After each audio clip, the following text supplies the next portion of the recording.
Greetings, comrades, listeners, and fellow travelers through the apocalypse. Welcome back to the Eastern Border. And, hi to you who are watching this on YouTube. Sorry about the webcam with the dead pixel on it. Yeah, that's a bit of a problem for this webcam. I bought a new one, but that one is just extremely zoomed in. For those of you listening to this show, don't worry, you're not missing out on anything. I decided to continue my experiment with just trying to sort of give my face to what I'm talking about on YouTube, but otherwise you're getting the same deal just as everyone else. So I think that's fair. I am trying to at least get on to new projects or something. You might miss the cat in the background, as those people on the YouTube. Well, they can probably see over there. That's my kitty box, and Lulu might just plop in there somewhere. And those are my unfinished bookshelves. Well, I'm sitting here in Pilda, 22 kilometers from the Russian border, and giving you something special tonight, because I've enjoyed lately something truly interesting. Because you see, tonight we're wading through the muck. I've been doom scrolling through the Z channels again, so you don't have to. Well, not like you would do that, but something that a lot of people are missing out, really. And let me tell you, the picture they're painting isn't the shiny, polished fascism of the Russian state TV. No. It's not the Red Scar parade with the Armata tank that definitely, totally works. Oh no, we're gone past that one. We are diving into the diaries of the damned. We're looking at the Z-futurists and the trench rats who are realizing that Empire isn't, well, I wouldn't say evil. They wouldn't ever call it evil. They believe in their divine empire more than anything else. They're realizing that the Empire is incompetent. It's a rusted bureaucratic meat grinder that treats a 700-kilogram winch with way more respect than human life, obviously. What you're about to hear are the translated raw screams from the other side. No propaganda filter, just the sounds of illusion shattering against high explosive reality. Let us start this time with our friend Maxim Kalashnikov, a man who dreams of a futuristic Soviet revival, but is currently watching his glorious army try to build a bridge using trucks that belong in a museum of terrible engineering. See, he continues to publish anonymous notes from a fighting Russian soldier under the heading Diary of an Old Man Recruit. Oh, here's the kitty. Hello, kitty. Hey, audio people, you're missing out on that one, but hey, something special for YouTube, I suppose. Well, this Diary of an Old Man Recruit, he published something that I really wanted to put in as the main thing of this episode, why I named this episode this way. The story of a bridge, which I might call a fable, since that really explains basically how everything works in the Russian government. Quote, I will continue the stories of my new comrade in arms, a sapper and a stormtrooper, wounded multiple times. Quote, and this is a great parable and a story, so please pay attention here. They assembled a team of sappers from those of us discharged from hospitals, the team of millionaires, as we called ourselves. Likely referring to injury payouts, obviously. Before us lies a small river. Command's order, blow up the bridge. It's about 500 meters away across open ground. That's 1,500 feet for you Americans. And even where we're staying, only the stumps of trees remain. The earth is churned up by shell craters. You dig into the wall of a crater, and there's your cover. The bridge needs blowing up, so we will blow it up. Dangerous work, but not too complicated. While carrying the TM mines, we lost 8 men, killed and wounded. But we got the job done. It did blow up. The suspension bridge fell. It must be noted that there were no enemies on our bank. The commanders were probably told by intelligence that the enemy was accumulating forces for a surge, that is, for an offensive. But I'm almost certain no intelligence reported anything. I have been at war for more than 3 years, and it's already very clear to me that Russian commanders have not the slightest concept of reconnaissance, communications, evacuation, supply, rotation, or combat planning. What a fun time to be alive! That's a part from me here. This is a firm conviction of mine, confirmed by more than one incident, and felt on my own skin. A week passes, and another order comes in. Restore the blown-up bridge. Yeah, this is where we get to the really spicy parts of this episode. 2 pontoons arrived on trucks from the era of the launch of the first artificial Earth satellite. That is Sputnik, by the way, if you didn't catch that one already. The drivers are constantly running around with buckets and jerry cans, constantly topping up water and oil. Everything is spraying and pouring out from under dried up hoses and seals. You can't turn them off. There are no batteries or starters. Fuck. The army? On the enemy's side, that is, the Ukrainians, because, again, let me remind you, this is a Russian soldier reporting. On the enemy's side, there is a mountain and drones. And a mountain of drones, if that would be just, another little addition by me. On the enemy side, there are drones. Lots of drones. And the hill isn't high, but it's convenient for observing our side, watching us bustle about. They burnt one platoon right in the forest. The second didn't make it to the bridge. A drone with a shaped charge flew right into the cabin. Then came several drops of napalm. And when the truck finally finished burning, nothing remained of the driver. The commanders realized you can't bring pontoons to the river by truck. What a slow but very genius understanding of the Russian command. But carrying on, yes, war. War is not a pretty clip on the Zvezda, that is the Star, TV channel, where, to the commentator's words, you roll briskly and cheerfully up to the bank, dropping pontoons into the water, sparkling with splashes. Here, it turns out, people get killed and equipment gets destroyed. But for the commanders sitting tens of kilometers from the scene, this is probably a discovery, a revelation. Well, since you can't drive to the river, that means we can drag the pontoon to the bank. Oh no, not by hand. No, the pontoon is big and heavy. We don't have enough men to carry it. They came up with the idea to drag a winch over and pull the pontoon with that. That's what the commanders decided. But the winch itself weighs 700 kilograms. That's what's written on the metal plate riveted to the frame. Fine, we dragged it. The Ukrainians, watching us struggle, lazily fire mortar rounds. We dragged the winch to the bank with curses. 3 killed, 7 wounded. But the mechanism, well, it didn't last until the next morning. A pile of metal was all that remained of the winch after drone drops. That is how we fight. You do truly have to appreciate the grim comedy of it all. They're using trucks from the Sputnik era to haul pontoons in a war dominated by first-person view drones. Amazing. It's like bringing a musket to a laser fight, except the musket is also on fire and leaking oil.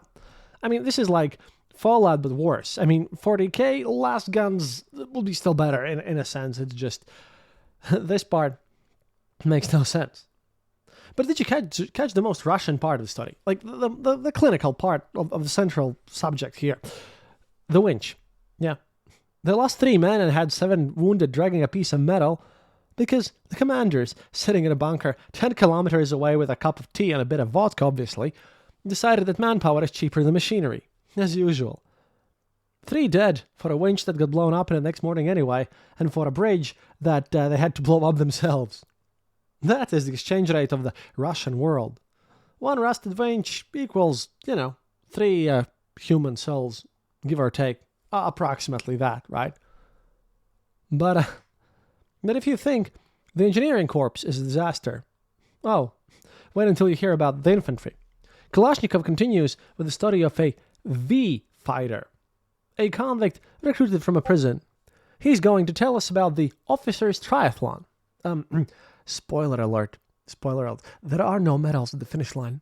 Just a drone buzzing like an angry hornet and a bureaucracy that oftentimes kills more actual Russian soldiers than the Ukrainians do. Because, well, like they've said at the beginning of the war, thank God they're so fucking stupid. That's just something that should be cherished, truly. Again, the author of the Roy TV channel, Maxim Kalashnikov, well, he continues to publish these memories of war participants. And he writes in the same series as the previous one, quote, "My ward neighbor is a V fighter.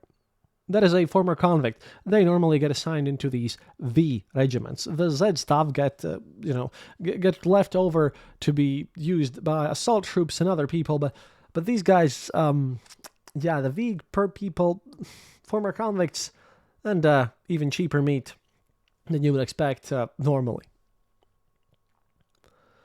They're designated by the letter V for the storm units, and his study is typical for the current period of the war. Quote, "They didn't teach us long. At the training ground in Markovka, the instructors, tired of numerous repetitions of the same thing, they don't care how you're trained. For them, the main thing is no injuries or accidental friendly fire during shooting." Well, shooting practice, which are rare anyway. What did they teach? Who knows? How did they teach? Well, in no way from the point of view of survivability and combat effectiveness. As one instructor said, most of what you learn here won't be useful to you. This is now a distance war. The assault rifle in your hands is mostly for comfort and some random chance encounter with the enemy.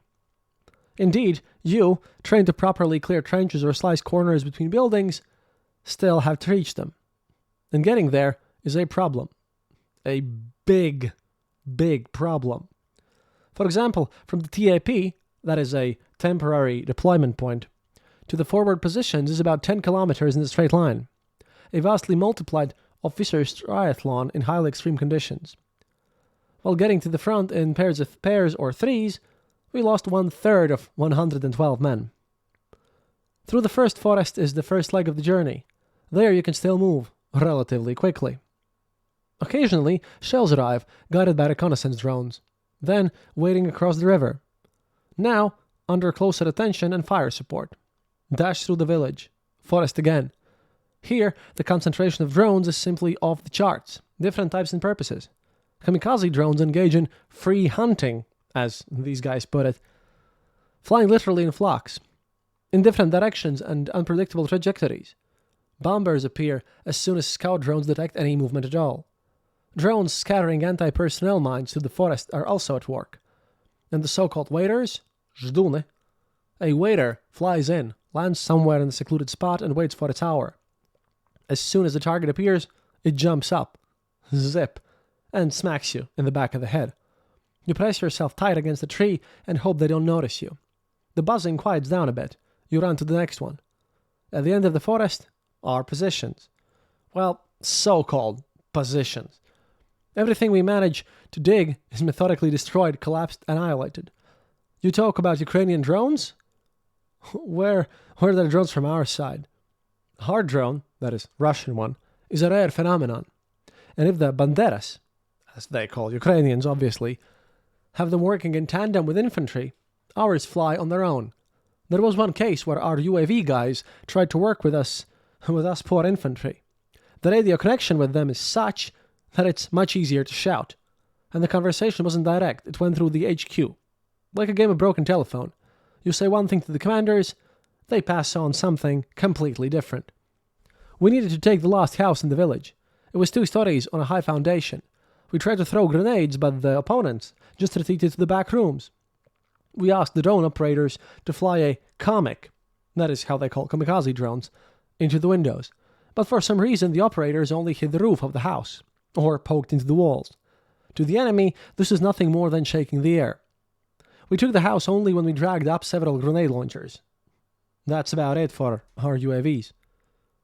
We dismantled the house with grenade launchers.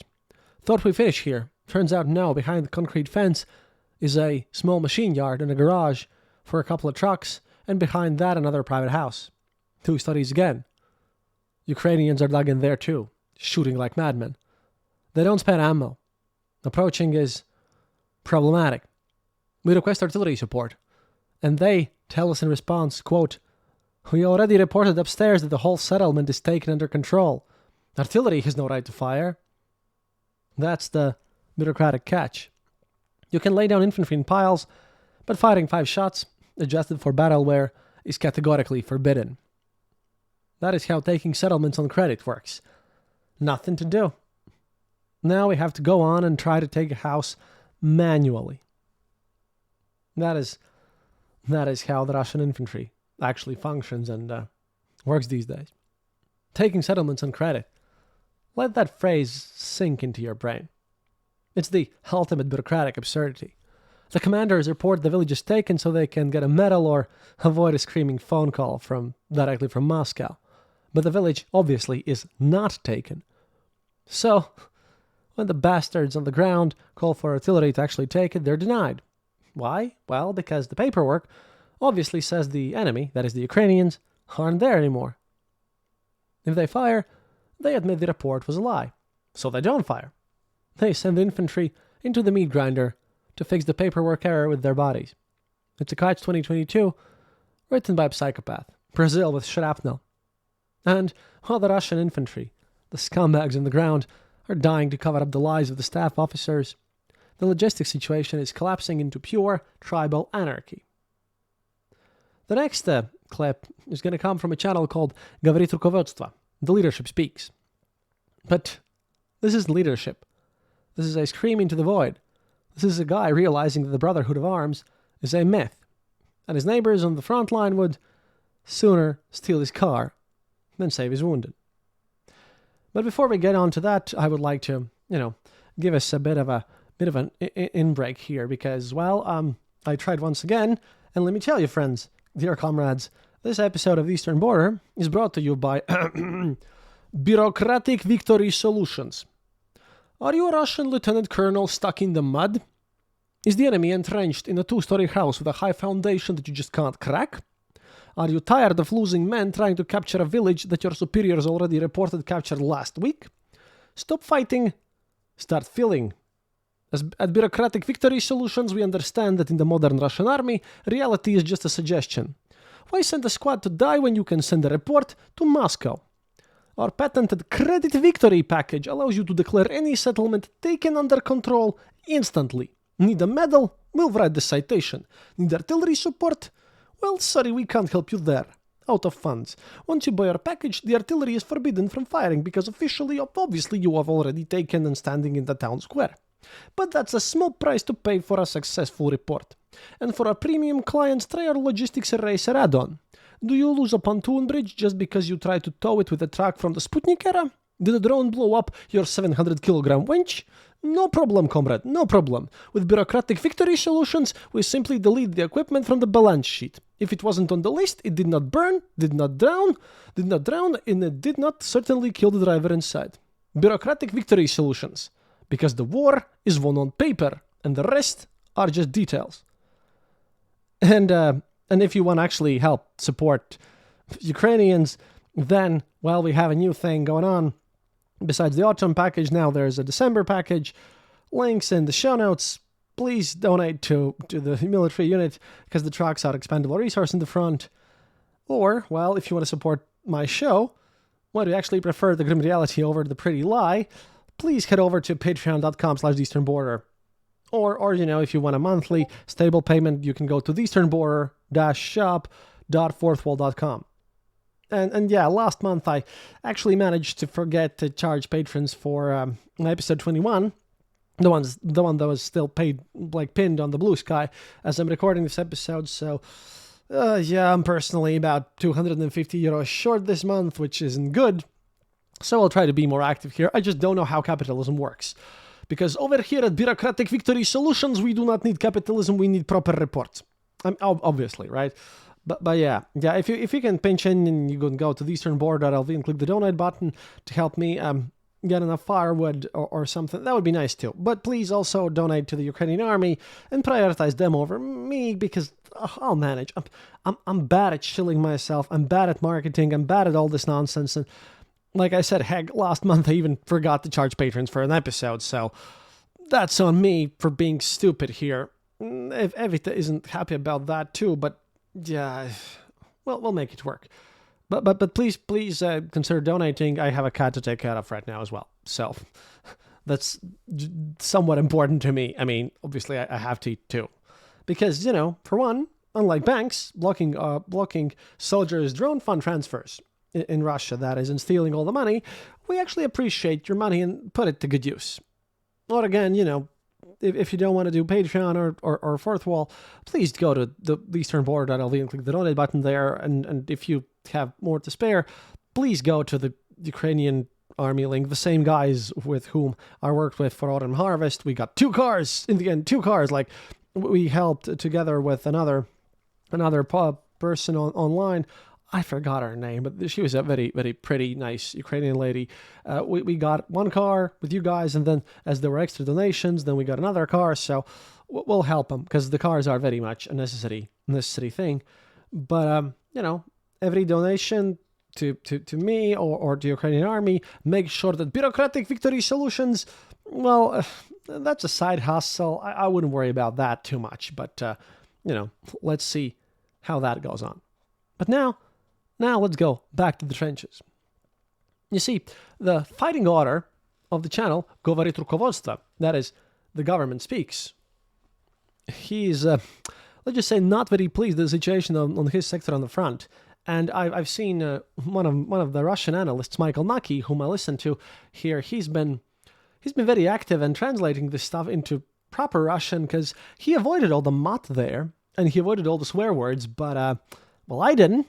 My channel is kind of small on YouTube, and everyone who listens to this show on audio form, well, you're used to swearing a lot. So I will be just giving you this in full because this is a piece of pure passion, pure aggression, pure violence, and beautiful bureaucracy and hatred. I love this sort of thing. Quote, Admin Svakovsky, brothers, we have a total mess starting here. Neighbors have starting fucking each other over and stop providing support or help. I am, in such shock that we asked for a vehicle to evacuate the wounded. Yes, by the way, our bucket, that is our vehicle, got fucked up, and they simply, politely, our comrades, told us to fuck right off. I can understand everything, but it's fucking idiocy that now you're obligated to report even for humanitarian aid. And you're fucked if you don't put it on the balance sheet. Even donated Mavics and FPVs. They force you to register and then fuck you if you lost what your friends and subscribers gifted you. It doesn't matter who. And everyone is simply afraid to help with anything. I lost 8 people because I couldn't get them out. And I don't even know how to prove myself anymore, how to get through to our people so they don't think we're just kicking a soccer ball around here and doing fuck all. All these days that negotiations were happening, we didn't even expect anything because we realized it's all total bullshit. That no one is letting us go this year or the next one, and there are already talks about how we will advance further and which units will be sent to us. Most of all, I am sick of the morons running here for money. Once contracted, they start hiding, shooting themselves, making up all sorts of bullshit to avoid training or fulfilling the mission. And while investigators process them, we have to pull people and send them to plug the holes. I, hoped so much that we would finally move away from a squad having to hold kilometers of line. But no fucking way, bitch. Nothing has changed at all. Some condom might say that I'm a whiner, that it's natural for people to die in a war, that this shit happens. But that faggot has never lost people, never seen what they walk into, tearing themselves apart and going beyond their limits. He hasn't felt like a dog to be written off and be replaced with a snap of fingers. Such a person has no right to judge me and my comrades, none. Someone will say it's hard for everyone, and everyone has problems, and I won't deny it. Only the pack of 500s. That, let me remind you, is a slang for refuseniks and cowards. Or those feigning illness to avoid combat, basically everyone who's just getting the fuck out of Dodge. But carrying on. Only the pack of 500s who play the hero. All this has fucking exhausted me. These assholes have so much free time, they fucked everyone's brains out saying everything is great. Yeah, bitches, everything is fucking great thanks to idiots like us. Yes, everything is fucking great because after every meter taken, these faggots submit themselves for medals. And yes, everything is fucking great when you fucking faggot, haven't held anything but a remote control in your hands, but you arrive for the equipment of prisoners and report upstairs in your own name, taking all the victories for yourself, and you haven't seen anything except your stupid remote. Yeah, and on such heroes, the front line holds together somehow. I would write fucking amazingly about Trump or awesome little status reports myself if they would actually pull me and the boys out and swapped us for such people. I'd save up some fucking money, pay off my debts, and be able to save for property instead of blowing almost my whole salary on equipment, energy drinks, and cigarettes. Yes, brothers, consider me a whiner or whatever you want, but I'm sick of constantly asking you for money because we don't have enough.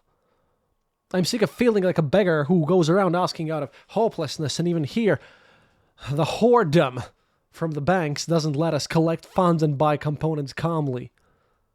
I'm just fucking sick of it. Who the fuck will tell me, create a foundation and there won't be problems?